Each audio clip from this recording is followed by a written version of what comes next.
यह कहानी एक ऐसे सैनिक की है जो वियतनाम में युद्ध के लिए गया था।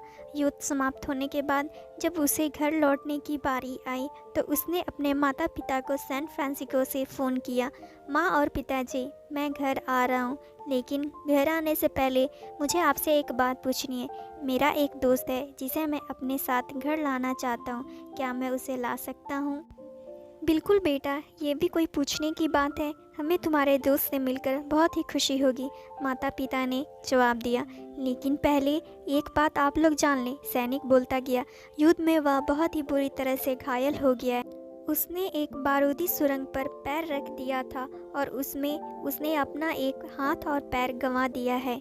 उसके पास कोई जगह नहीं है जहां वो जा सके, इसलिए मैं उसे अपने साथ रहने के लिए लाना चाहता हूँ। उसकी यह बात सुनकर उसकी माँ बोली, बेटा, तुम्हारे दोस्त के बारे में जानकर हमें बहुत दुख हुआ। हो सकता है हम उसके रहने के लिए कोई जगह तलाश कर सकें। नहीं माँ, मैं चाहता हूँ कि वह हमारे साथ ही रहे। लेकिन बेटा, अब पिता ने कहा, तुम समझ नहीं रहे हो कि तुम क्या चाह रहे हो। इस तरह का अपाहिज व्यक्ति हमारे लिए कितना बड़ा बोझ होगा। हमारी अपनी ज़िंदगी है जीने के लिए, और हम नहीं चाहते कि इस तरह की कोई भी परिस्थिति हमारी ज़िंदगी में दखल दे। मेरे हिसाब से तुम्हें अकेले घर आ जाना चाहिए और अपने दोस्त को वहीं छोड़ देना चाहिए। वह अपनी ज़िंदगी जीने के लिए कोई ना कोई रास्ता ज़रूर निकाल लेगा।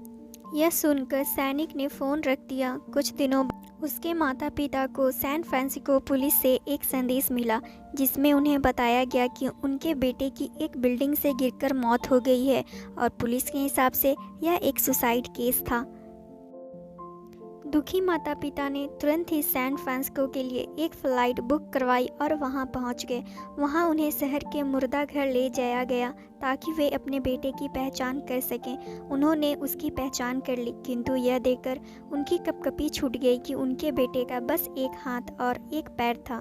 दोस्तों, इस कहानी में जो माता पिता हैं वे हम में से बहुत से लोगों की तरह हैं, जो अपनी सुविधाओं को सबसे अधिक महत्व देते हैं। वे उन लोगों से प्यार करना या रहना या समय बिताना चाहते हैं जो दिखने में अच्छे हैं, स्वस्थ हैं, या फिर जिनके साथ रहकर उन्हें मज़ा आता है। वे ऐसे लोगों को पसंद नहीं करते जो देखने में स्वस्थ, सुंदर या स्मार्ट नहीं हैं, या जिनके साथ वे मज़ा नहीं कर पाते, जो किसी भी रूप में उनके लिए असुविधाजनक है। वे ऐसे लोगों से दूरी बनाकर रखते हैं। लेकिन कभी कभी उनके इसी व्यवहार के कारण उनके सामने ऐसी परिस्थितियाँ उत्पन्न हो जाती हैं जब उन्हें पछताना पड़ता है। आइए लोगों को वे जैसे हैं वैसे ही अपनाएं और उनकी बुरे समय में मदद करें। दोस्तों, होप करती हूँ आपको यह कहानी बहुत ही पसंद आई होगी। अगर पसंद आई हो तो लाइक करना ना भूलें।